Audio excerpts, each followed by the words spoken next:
So, guys, good afternoon. I am going to be talking today about building your chatbots. Now, this is something that we've actually covered off before in one of the pre-videos that we've done.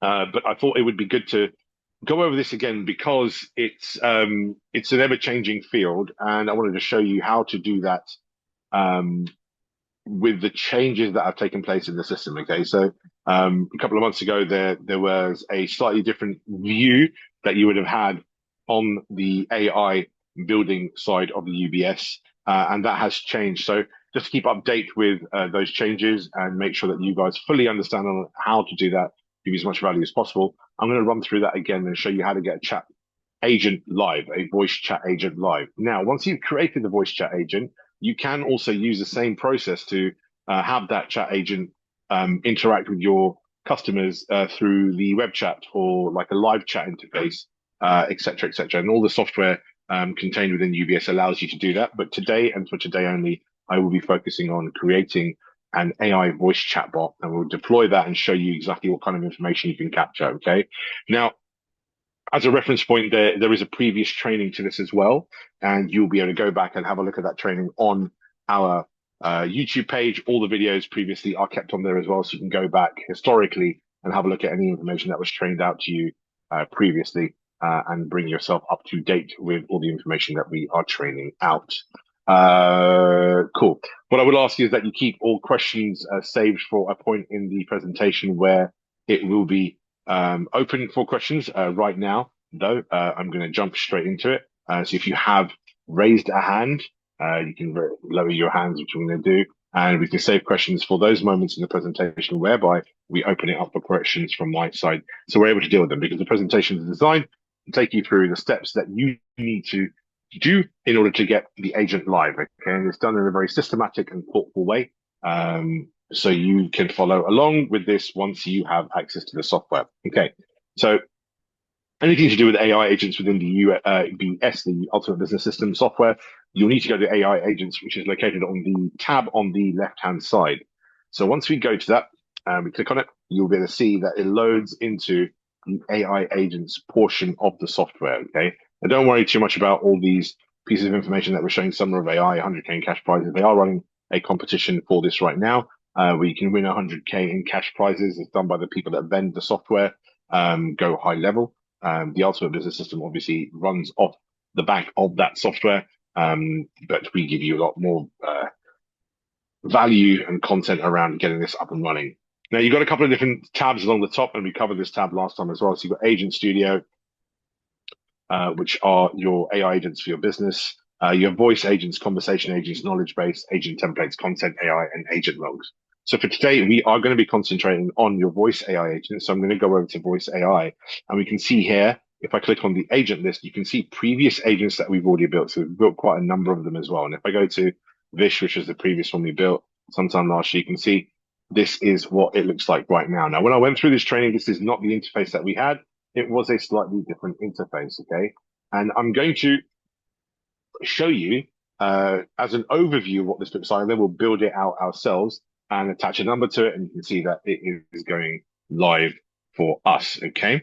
So with an agent, you have a couple of things that you need to do as a prerequisite. You need to make sure the agent's got a role. You can tell it what it's there responsible to do and what the job role is. So over here, written that it's a dedicated customer support specialist at the Internet Business School.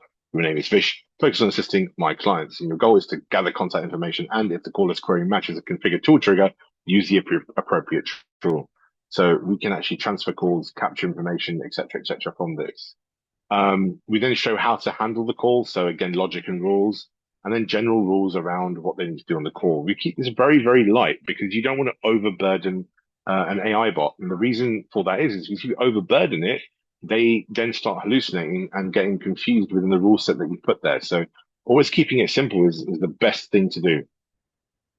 And then you can give it a bit of a structured call or flow script. So first one is assurance of prompt support, and the second is call conclusion. That's the only thing that I put on there because, again, I don't want to burden them. I've told them what I want them to do. This is what happens in the middle. And then we have a start and a finish to the call, and that's it, okay? It's a very, very simple thing to do. Now, when I've done this training, and I've done it with a lot of people, the Ultimate Business School and other clients that I have as well, My own clients within my business, because I run this as a business myself, okay, they are always surprised at how simple it is to get one of these chatbots, AI bots up and running, okay? And there's a lot of conflicting information that's out available in the public eye right now where people are overcomplicating this. They're over egging the cake, essentially, okay? Now, your build for a bot does not need to be too laborious or cumbersome or have too many rules put in there, because the more rules you have, the more confused the agent will be when it comes to getting it live. Okay. So I always recommend keeping this as simple as possible. And the reason for that is because the simpler you keep it, the more room it has to work within your boundaries, because you're not restricting it from doing certain things, which means it has no conflicts until it hits a boundary point. And that's all you want to do. You want to ring fence it off, ring fence the activity off, tell it what you want it to do, and then let it go to work. And it will find the best way to do that. Because remember that language models are actually trained on loads and loads of data. Okay. So they're not just working off what you're putting in, but they have a data set that actually relies on a lot of information that's being pulled from many, many, many thousands of customers, many, many thousands of data points that are all been programmed into the LLM. And so it knows what to do in situations, and it will always pick out the best way. So if you keep a boundary set open and fluid, but be very, very particular about what the outcome boundaries are, your bot will pick that up and it will find the best method to deliver a satisfactory experience in the middle for your clients. So we're going to use a chatbot. Just make sure that you guys are following along with what I said. So just type a one in the chat box if you're following along with what I've said, and a thumbs up. Or if you've got a question around that right now, now is the chance for you to ask a quick question in regards to that. Okay. So ask your question now before we jump into the actual build of the bot. Judging by the responses so far, I think it's good for us to continue. So I'm going to go back a step in the actual process, and I'm just going to create an agent. I'm going to show you exactly how easy it is. Now, we're going to create a custom agent. Don't worry about browser marketplace. This is available to agency admins only, so you probably will not see this, but you are able to buy pre-set up bots from the marketplace. Okay, so you can actually buy bots that work in certain situations, whether you have like a HVAC business, a plumbing business, etc., etc. There are bots that are already made up that are tried and tested, so they can be purchased and installed into your systems. But we're going to show you how to build one from scratch, because you probably wanted to do this for your business or do it for your customers' businesses. Okay. Now, when we start a build, the tool is pre-configured with a role objective, handling the query, general rules, and structured call flow script. And this is done because it gives you a slate with some information on it, boundaries already on it, so you can kind of fill in the blanks or amend what is necessary. So you're halfway already there. So what I do here is I always basically change my agent's name. So you are Frank, let's call it Frank, a dedicated customer support specialist at the Internet Business School, focused on assisting my clients. Your goal is to gather contact information, and if the caller's query matches the configured tool trigger, use the appropriate tool. Here's some tool triggers. Okay, let's go to new action here on the right hand side. We can configure this. Before, all this section used to be below over here. Okay, they've moved it over to the side, and that's because they've added more things in there. So you can actually change the agent behavior, i.e. the response speed, interruption sensitivity, and the temperature of the LLM, i.e. if you wanted to have a bit more creativity or kind of just stick with a non-creative response. Okay, the higher the number close to one, the more creative it is. The lower down to zero, the less creative it is, right? But we're not going to look at that just yet. I want to show you the actions at the top. Okay, so there's a lot of actions that you can program your bot to do. So we can have call transfers, triggering a workflow, sending an SMS, updating a contact field, i.e. we can get information from them, you know, the date of their last visit, when they last had an eye test done, could be anything, okay? You can then ask it to book an appointment, so it uses the calendar, a live calendar, and it gets availability from there, and it books in a live appointment for them. You can create custom actions. We're not going to look at that today because it's quite an advanced section, but you are able to look at custom actions where you can have it do other things or tie into other parts of the software, an agent transfer, and add an MCP. Okay, so add an MCP and agent transfer, again, a little bit more high level because we have to do handoff processes with that. And an MCP obviously allows you to connect this to other softwares as well. So we're not going to really worry about that right now. But what we can do is update a contact field. So let's say you wanted to capture something, capture name. We can actually do this during the call, and then we can update the first name of the customer. Okay, so the first name is captured. We save the value or replace the value. We'll actually save it because it will skip the field if the field already has a value, or we can replace it. So if it's got my name there is Vish, I'm going to change it to my full name, which is Vishal. I can ask it to replace it with whatever I say on the call. Okay. I usually keep it as save value because it's just nicer and easier. And then with advanced controls, we can just basically tell it what we want to do. This is basically the first name of the caller. Okay. These are examples that we can put in there. So once we save that, that trigger has now been added. We can see that during the call, updating contact field by capturing the name has been added. So we can now put this in our logic and rules as well. So handling caller queries, right? So if a customer asks a question, check whether the question matches the tool trigger or condition. Over here, we don't have any other further tools, but we may do potentially if they were asking a question around that. Use the tool immediately without asking for additional information if we match the condition. And if no tool is available, the question does not match the tool trigger condition, politely inform the caller that a team member will reach out to them. This is our fallback, okay? If we don't have a tool built in for this, it will just fall back to somebody will call you back. And then at that point, what we can do is we can send a workflow to trigger a workflow when the tool doesn't match a condition. Okay. So here on the call, logic and rules, structured call flow script, instruction, show the call over from yeah, that's fine. This is obviously a customer support bot. It's just a reception bot essentially. We can actually put in here as number 2, check you have the customer's correct first name. If not, update the system using the relevant action during the call. Okay, really quite simple in plain English. I've not programmed anything in. I've just written it in plain English, and I've told the bot what to do. Okay, call conclusion, end the call once you've captured the caller's queries and gathered the requested details by thanking the caller again, assuring them of their issues being addressed and wishing them a pleasant day. Again, very, very safe, very vanilla prompt. It's not really going outside of its boundaries over here. You've been very, very distinct with what the boundaries are. Now we can change this. Okay, if we don't want the call to conclude at that point, or we want it to do some kind of error checking or guidance, we can attach a knowledge base to this as well and tell it to reference that. Maybe you've got a list of FAQs and the FAQs generally answer 90% of your questions. You can get the bot to use that. Okay.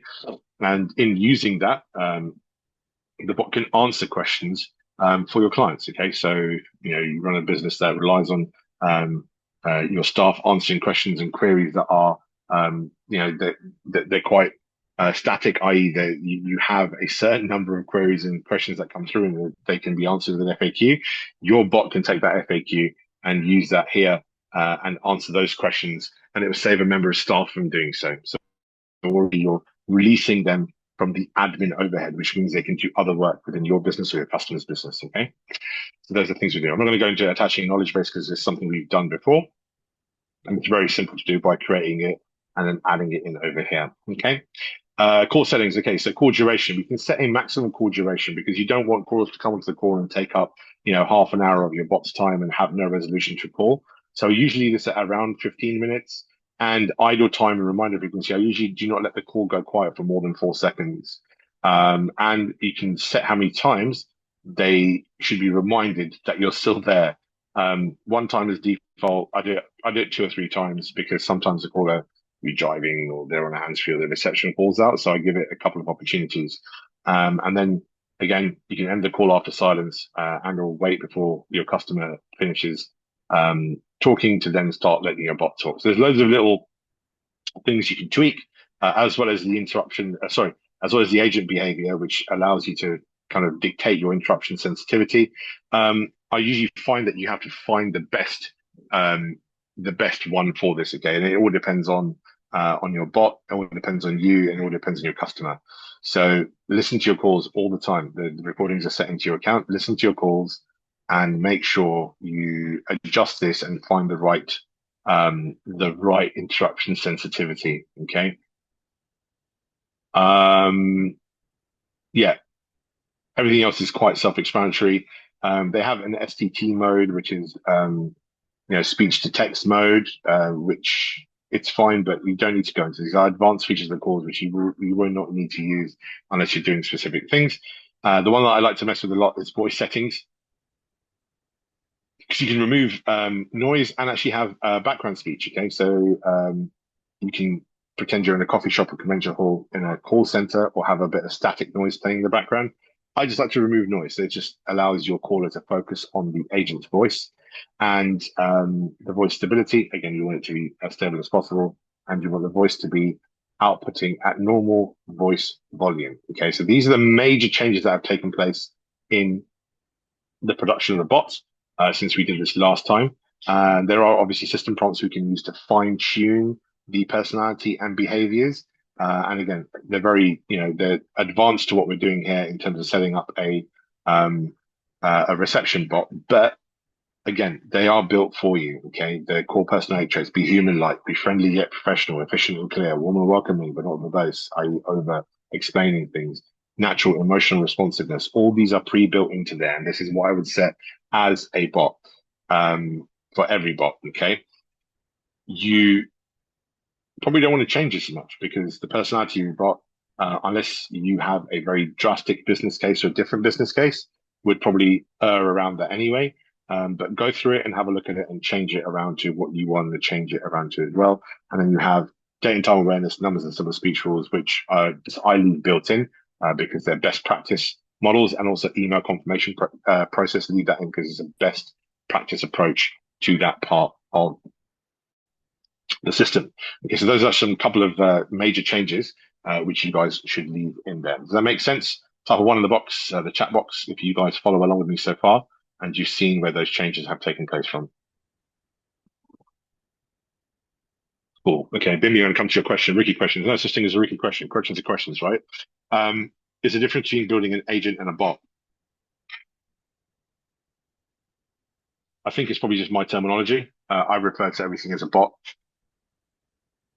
whereas in fact they are actually agents. So that's yeah, that's probably me more than anything else. Don't worry too much about that. Other question you got is, how do you check the voice sound? Over here in the top left-hand corner where it says voice, if you drop that down, you can actually drop down and have a look at different voices. Okay, you can actually preview the voice there. I don't know if my audio is shared, but let me just share my screen again to make sure that the audio is shared with you guys. Share sound. Perfect. So you should be able to hear the sound now. So if I play Hey, Jessica's, Worldly 11 Labs friends, let's talk. yeah, American accent, that's fine. British accent over here, chill Phil. Once upon a time, in a land far, far away. Very dulcet, falling asleep. Chris McGuire here from Chicago. Right, we've got It Orchard wasn't the Vale. storm that changed her. Oh, so you're able to change your voices around there as well. I think they pull a lot of these from 11 Labs. So yeah, you can change accent as well. Like when they go to British accent, you can go here. The beginning of knowledge is the discovery of something we do not understand. Very professional. I understand. You want a voice that's easy on the ears and can say, Yeah, please hold, your call. Yeah, that is the actual lady who does the call hold prompts. Okay, cool. So that's how you change the voice. You also change the models as well, but I tend not to do that. Okay, because 4.1 is actually a nice mix. It's an affordable model because you get charged tokenization for it as well. It's a balanced model and it's responsive enough to use for this. You can change it to Haiku. Haiku is quite a good model to use as well, a little bit cheaper. But I find that 4.1 works really well for these kind of situations. Okay, you're also able to deploy the bot. This is where we go into like widgets. You can actually have a widget where it's connected onto your web form, and you can attach a number to this as well. Now, this number is already attached to a previous agent, so I'm not going to do that right now. But we can test by doing a web call here. So if I start the web call,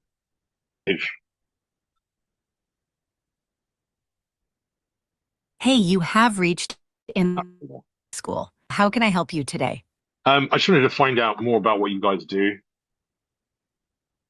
Sure thing. A team member will reach out to you soon with all the details about what we offer. Could I grab your first name, please? Yeah, sure. My first name is Vish.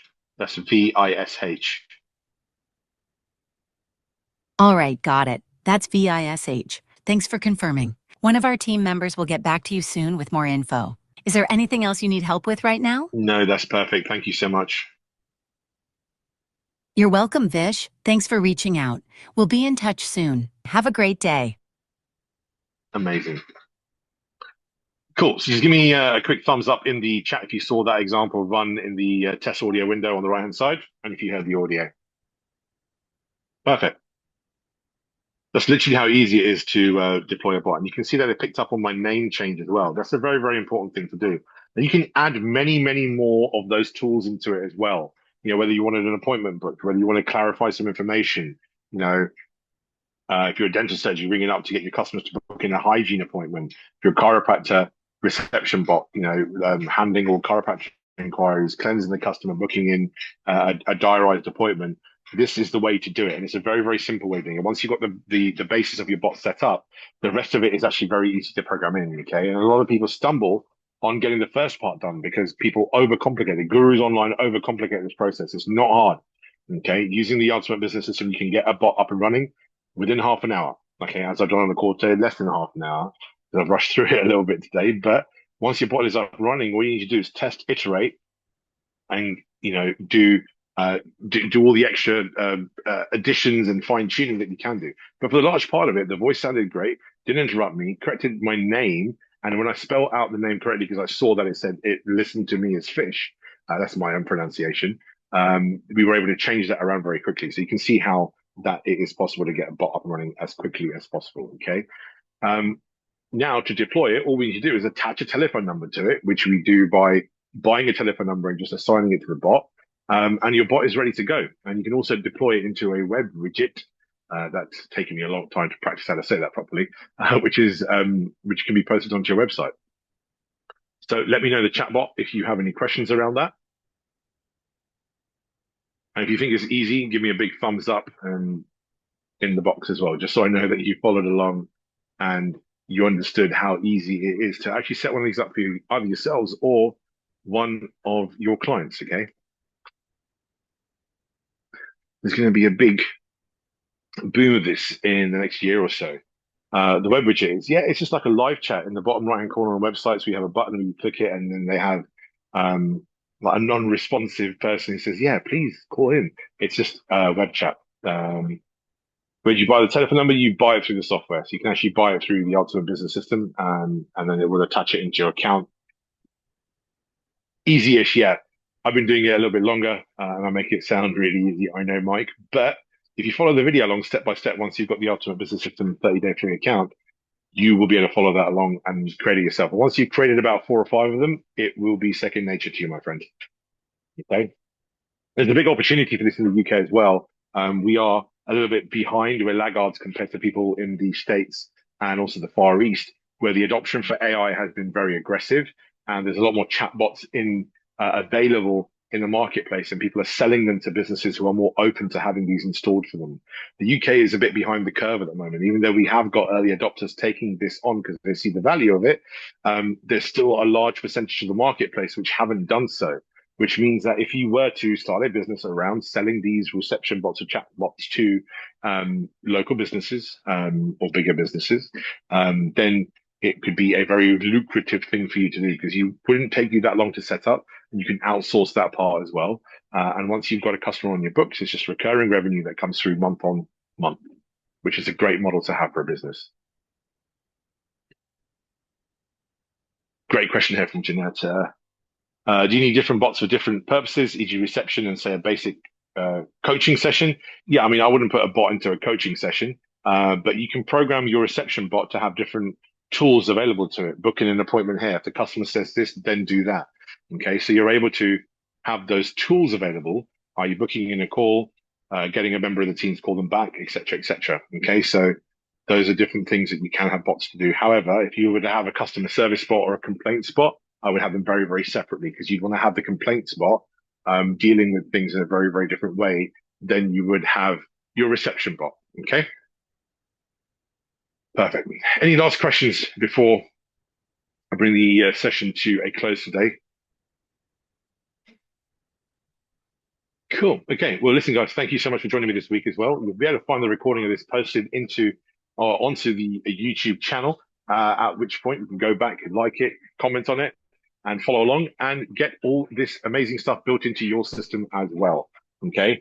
Help desk, is it go through Go High Level or UBS? Go through UBS, Bimby, and email support at internetbusinessschool.com and they'll be able to help you out. Okay. Thanks so much for this week's session, guys. Go and like the YouTube channel. Make sure you look at all the recordings on there as well and get your 30 days access to the software as well. I'll see you on the next session that I host, which will probably be in about 3 or 4 weeks' time. Have a great summer. Speak to you soon. Bye bye.